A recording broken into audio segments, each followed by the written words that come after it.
Welcome to March's episode of Not in the News.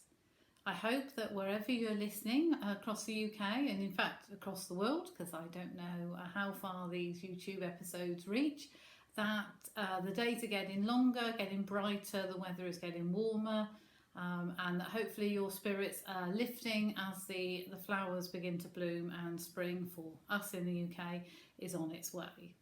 I hope you're going to enjoy this month's episode. I'm going to, as usual, look at one conservation organisation and also the subject of how food can support and help conservation.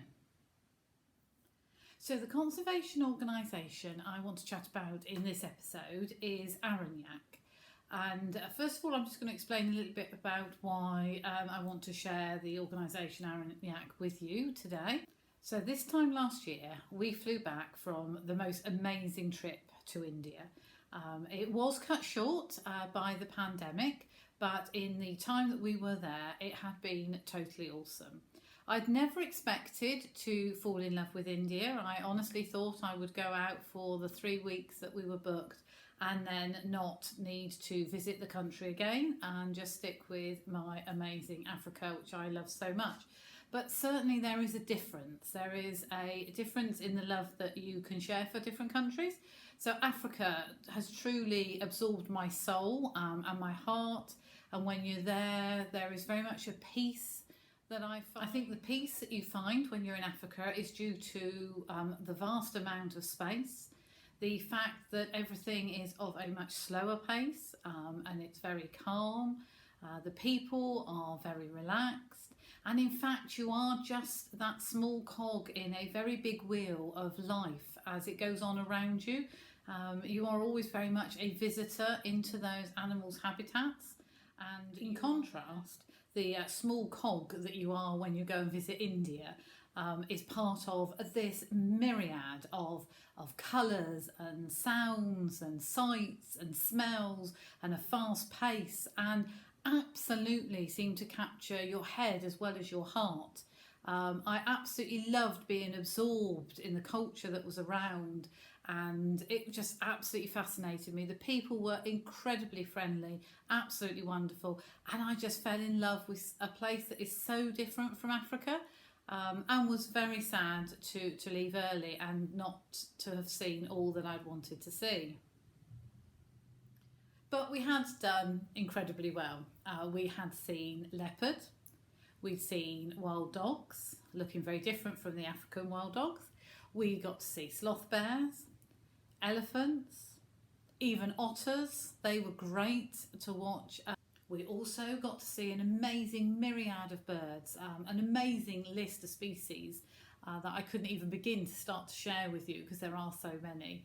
We were, of course, hoping very much to see a tiger, and we were extremely lucky to see 4 of them just on our very last morning of game viewing in India, which makes them even more special, and was wonderful to see such majestic creatures. We also spent a lot of time with the one horned rhino. Now, the rhino is my husband's favourite animal rather than mine. However, I have always had a very big soft spot for the one-horned rhinos compared to the white and the black rhino. And I had never imagined that in my lifetime I would get to India to see one out in the wild. It also seemed an excellent opportunity to visit one of the David Shepherd Wildlife Foundation's ground-based partners. And that is where Aragnac comes in, because this is the partnership that they have formed for many, many years now. And with the support of the CEO from the David Shepherd Wildlife Foundation, we arranged that while we were out there, we would be able to go along and meet some of the team. So Aragnac and the one-horned rhinos that we were going to visit are based in Kaziranga National Park, which is in Assam. Now, Assam isn't exactly en route with the rest of our trip. However, we added it in and it was an amazing extension to take part in. We were very lucky and we got to meet some of the Aragnac team that are based at the national park. One of the things I particularly wanted to do was to meet one of the dog squad, the K-9 team. David Shepherd Wildlife Foundation had funded the very first K-9 Poaching Dog, and she was called Jorba. And all through my time giving presentations for the foundation, I'd always spoke to people about how important this work was, how successful she had been in tracking down poachers, in tracking down illegal animal parts as well. And this was the opportunity that I thought would be absolutely wonderful to do. Now, Jorba retired a few months before we visited, but we were still able to meet one of the K9 team, as you can see from the photos, and to spend some time talking to those people that are on the ground and going out and patrolling these areas. The David Shepherd Wildlife Foundation now actually fund 3 members of the K9 team because it has been so successful that the team is growing, and they are spreading it out across other areas of northeast India, which is brilliant news. Our guide for the time we were there was Arif Hussain, who in fact is a senior project officer and community liaison for Arignac in the area. And through Arif, we were able to meet some more of the researchers that are based there. We were able to see some of the activities that they take out into the communities to work both with adults and children alike, and also to get to know the area a little better. Now, I've spent some time explaining how I've got involved in just a tiny little aspect of Arignac, but now I need to explain to you why you should take some time to find out a little bit more about it. So Arignac is a society for biodiversity conservation in northeast India. And it was set up in 1989 by some young enthusiastic environmentalists who actually set out to protect the white-winged wood duck, which they were very successful in doing. Not one of the species I was able to tick off my list, unfortunately, while I was there. So with this success, back in '89, they actually then continued to push and get involved in making sure that other projects, other habitats, other species were viewed as important for the people of India. I appreciate that the wildlife and the people of India is a very long way away from where we are based in the UK. But I do think that by just checking out some of these websites and having a little bit of a read, Arignac has gone on to win so many awards since its inception in 1989. The people behind it are very, very dedicated. The research that they do is absolutely phenomenal. And through their hard work, the habitats that don't just have one-horned rhinos in them, they have elephants, they have tigers, and by maintaining a habitat, by ensuring that it is safe for those animals and safe for the communities to live alongside them, you are in fact protecting all wildlife in that biodiversity, and that is just so important. I can't begin in this short time to fully reflect all the work that Arignac does in India. Their range is vast through species, through areas, through community connections.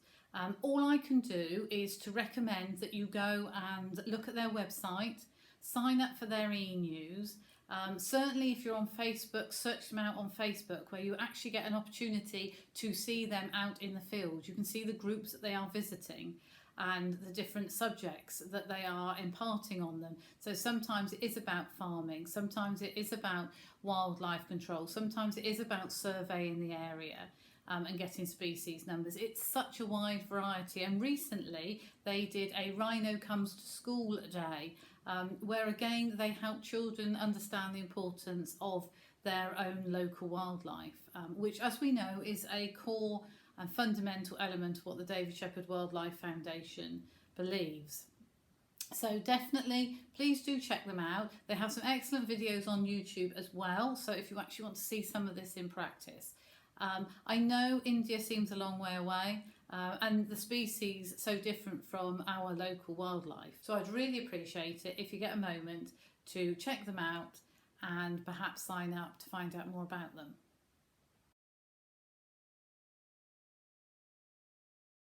And now to the section on green initiatives, which are really those small steps that each of us can take to make a difference to our environment. I think a lot of us look at the global crisis that the world seems to be facing and do wonder whether we are in the right position to do something about it. But when faced with that dilemma, I think it's very important to remember that actually it is all about small steps, and those small steps come from each of us doing what is manageable for us. Change should be something that we want to do, not something that we have to do. And therefore, I think we actually have a lot more control than we sometimes give ourselves credit for. We actually have our purchasing power, makes a huge difference. If we choose those companies that are actually doing something for our environment, then hopefully more people will follow, and those companies will continue to spread the message wider afield. So here I am with my cup of tea and my chocolate bar. Now, there's not much more that we really like, is it, than a cup of tea and a chocolate bar.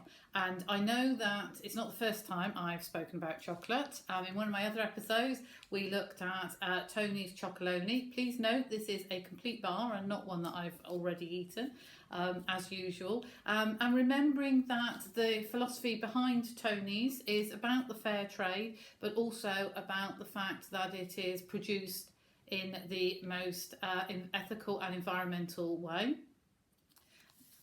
Now, this is a different brand of chocolate. This is Prodigy, and this is one that I've eaten earlier.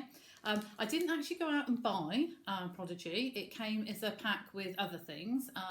And as always, the first thing you do when you've got a chocolate bar is actually not to look at the wrapper, but to test it and see whether you like it. Now, this one was dark chocolate with sea salt.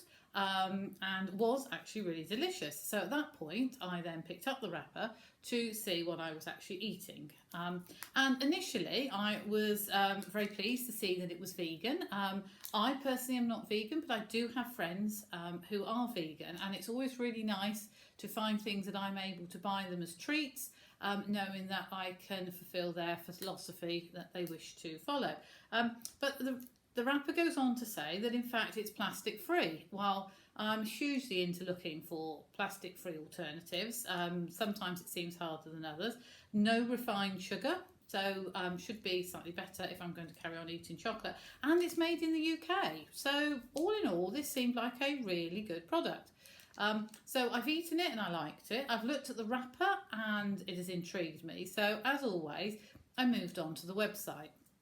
And all details for all websites that I've spoken about in this episode will, as usual, be below the video for you to check out for yourself. So going on to the website and finding out exactly what Prodigy was all about. So moving on to the website, I also find that it is dairy-free, gluten-free and plant-based, as well as being no refined sugar and plastic-free. So it's all looking like it's a really good chocolate bar. And just to make sure, they actually do sell a mixed box of their varieties. So, of course, I had to make sure that I bought it to see if I could test it any further. So the purple packet is in fact a chunky chocolate. And it would be rude, would it not, as I said I was having my tea and chocolate, to have a quick test and see whether this flavour is as good as the last. So having done the taste test, I can say that that bar tastes as lovely as the first bar that I had. It has quite an intense taste of chocolate, which means that I seem to only need a little bit, which is great and definitely better for me. So if you are interested in chocolate, interested in making environmental choices, then please do look at the Prodigy website as your chocolate choice, especially with Easter coming up. And now to my cup of tea. The company I want to share with you now is called Animal Tea, and I found them on Instagram. But what intrigued me was, in fact, you could say, two of my favourite words combined into one, animals and tea. Since a trip to China a few years ago, I have found that I've become just a little bit obsessed with different types of tea, and certainly knowing that tea bags themselves, or many of them, contain microplastics, I've been trying to move away from the number of tea bags that I purchase into using loose tea and different varieties of loose tea. So it seemed like a very good excuse to do a little bit more investigation and see what animal tea was all about. So visiting the Animal Tea website, I see that they are selling organic tea and that all their profits are going to support animals. So exactly something that I would also like to support as well. Now, they have a special offer for March, and that's March 2021, just in case you happen to be watching a lot later on. And they're offering free delivery in the UK. So it seemed too good an opportunity to give it a bit of a try. Now, on their taste list for March, there are 4 different types of tea that you can purchase. And so I actually purchased the Pride of Nyasa, which is a wild rooibos, red bush, lots of different ways of describing it. And it comes in these very eco-friendly packets with the instructions to use 3 grams for 250 millilitres of hot water at 95 degrees and brew for 5 to 6 minutes. So as this is to be a proper test, I did exactly as I was told. For me, actually, 5 to 6 minutes is quite a long time to brew a cup of tea, more because I think I'm not patient enough. However, I have a lovely, deep, rich colour rooibos tea in my mug. The flavours are there, but they are subtle, they are not strong, they're not overpowering even for that length of brew time, which is absolutely super. So I am really enjoying my new cup of tea from Animal Tea. Now, I have to share with you the excellent email that James, who runs Animal Tea, sent as my tea was put into the post. I think it's a really lovely, quirky idea, and very much feels like they're reaching out to connect to you as an individual. So brilliant idea, really like that. And it did mean that my tea came through in the letterbox, which is always excellent, and arrived swiftly and safely. It also came along with a card which explains the conservation project that your specific purchase is going to help. So my tea is the Pride of Nyasa, and Nyasa is a national reserve in Mozambique. There, Animal Tea will be supporting the Nyasa Carnival project. The National Reserve is home to 1,000 lions, 44 villages, and the project makes sure that they are helping to mitigate the wildlife-human conflict that often occurs when large carnivores, and in fact any species it would appear, come into conflict with the growing villages and the villagers themselves in an area. Considering lions are an apex predator, it is even more devastating that the number of lions over the last 100 years has been decimated from about 200,000 to only 20,000 across Africa. Therefore, it's very important that the mitigation of the human-wildlife conflict continues. It's great to see that the Nyasa Carnival project works with the locals and is run by the local Mozambique people, and works holistically with the communities to help them live in harmony with those lions in their area. So well done to Animal Tea. Something slightly different, I think, about Animal Tea is the fact that they are really trying to connect with their purchasers, with their consumers. And so there has been invitations to live question and answer sessions about different subjects. And I joined for their second tea party, which was to celebrate World Pangolin Day. And it was incredibly interesting listening to a speaker from the Central African Republic, and also a speaker from South Africa with regards to the projects that they are running for pangolins. But besides that, it's just such an important element to reach out to your purchasers, to your consumers, and make them feel involved in the product that you are selling. So I am very inspired by Animal Tea, and I hope they continue to go on from strength to strength. And I hope that you will consider purchasing your tea. And do let me know if you try a different blend, because I'd like to hear about it as well. You can message me below. And one final thing that is actually mentioned by Animal Tea and was very much part of World Recycling Day, which has also happened in March, was the fact that your tea leaves have a extended life. So not only should you steep your tea and enjoy your tea leaves while you are drinking them, but also if you then strain them and leave them to dry, then you can reuse them again. This was something I picked up when I made my trip to China and learned a bit more about tea itself. But I'm not sure whether many people actually think about the fact that the life of tea is longer than just 1 cup. And also, after that, when you no longer have the flavour from your tea leaves that you wish, they can, of course, go to the compost and become part of the cycle of life that way. Well, it wouldn't be the end of an episode of Not in the News if I just didn't give you some dates for your diary. If you are watching this March episode in March, we have the Easter Bingo coming up on the 31st of March, that is 2021. It would be lovely if you fancy joining us. There is actually the opportunity to take part in a bit of colouring so that we can decorate the bingo room as well, so that would be brilliant. April sees a bingo on the 21st, which is actually going to celebrate Earth Day. So that will be a really nice one as well, where we can actually consider our environment a little bit further.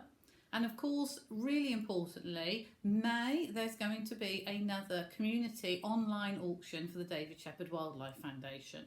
That will be held on Facebook, but I will also be able to email out as a document the items that will be up for auction. So if you are interested in seeing those items at the beginning of May to support the David Shepherd Wildlife Foundation, please do get in touch with me and let me know, so that once it's all put together I can forward you the details.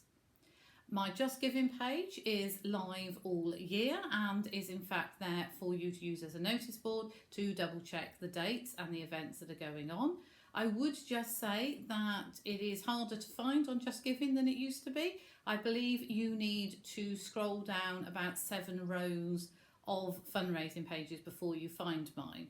Using my name isn't enough for it to appear right at the top, which is a little bit frustrating, but I know that many of you won't mind doing that to search out my page. So thank you very much. So this month's quote comes from Aristotle and links back to the beginning of this episode, where I spoke about the way that Africa and India captures you while you travel, both in very different ways. So Aristotle said that educating the mind without educating the heart is no education at all. Thank you very much for taking the time to watch another episode of Not in the News, and I do hope that you will join me again for the April episode.